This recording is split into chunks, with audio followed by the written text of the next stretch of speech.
predict their biological age, their internal age. So your skin represents the age of your organs as well. And the people that look after themselves, we can talk about how to do that later.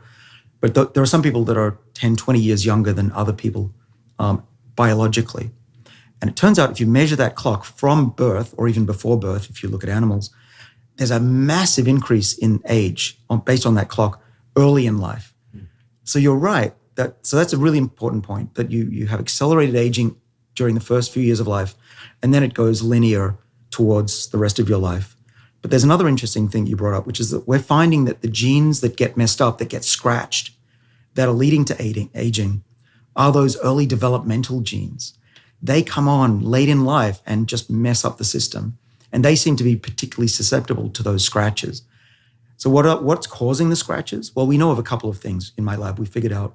One is broken chromosomes, DNA damage, particularly cuts to the DNA breaks. So if you have an X-ray or a cosmic ray, or even if you go out in the sun and you'll get your broken chromosomes, that accelerates the unwinding of those beautiful DNA loops that I mentioned. We can actually do this to a mouse. We can accelerate that process, and we get an old mouse, 50% older, and it has this bent spine, kyphosis, it has gray hair, its organs are old. So we now can control aging in the forwards direction. The other thing that accelerates aging is massive cell damage or stress. So we pinched nerves, and we saw that their aging process was accelerated as well. Incredible. Yeah, this is more of an anecdotal phenomenon. It is an anecdotal phenomenon, but this experience of in junior high school, going home for a summer, and you come back, and high school in the US usually starts 8th or 9th grade, or grade 8 or grade 9 for you Canadians. And then some of the kids, like they grew beards over the summer, or they completely matured quickly over the summer.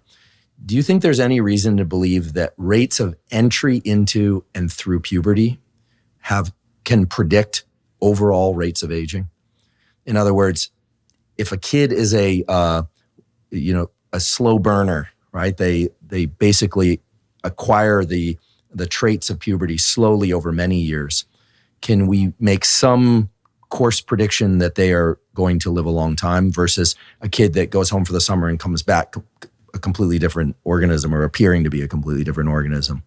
Like they basically age very quickly in the summer. Does that mean they're aging very quickly overall? Well, yeah, I don't want to scare anybody. Sure.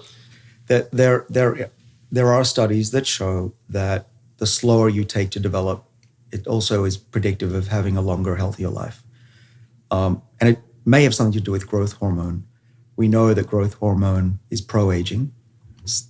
Anyone who's taking growth hormone, pay attention.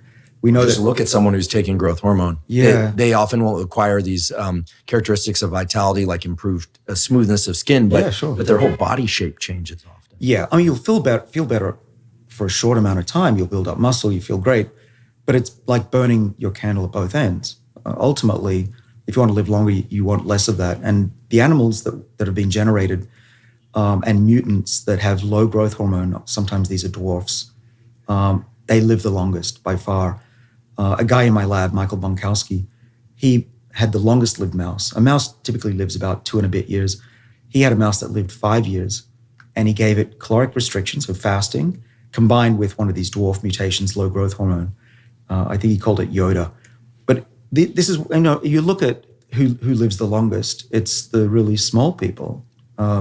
This is a bit anecdotal, but it sounds like it might be true, is that the people who played the Munchkins in The Wizard of Oz, many of them went on to live into their 90s and beyond. Really? Yeah. Huh. Amazing. And there are some Laurent dwarfs as well. There are dwarf mutations in South America, and they seem to be protected against many of the diseases of aging. You barely ever see heart disease or cancer in these families. So having owned a very large dog breed, a bulldog mastiff, who lived a long life for a bulldog, 11 years, but there are many dogs that will live 12, 16 years that are smaller dogs.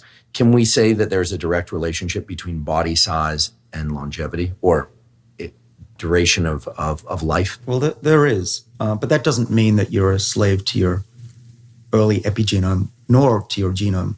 The good news is that the epigenome can change. Those loops and structures can be modified by how you live your life. And so if you're born tall, and I wasn't, and I wished at the time I did grow, but no matter what size you are, you can have a bigger impact on your life than anything your genes give you. 80% is epigenetic, not genetic. So let's talk about some of the things that people can do. And I've kind of batched these into categories rather than just diving right into actionable protocols. So the first one relates to food, blood sugar, insulin. This is something I hear a lot about, that fasting is good for us, but rarely do I hear why it's good for us.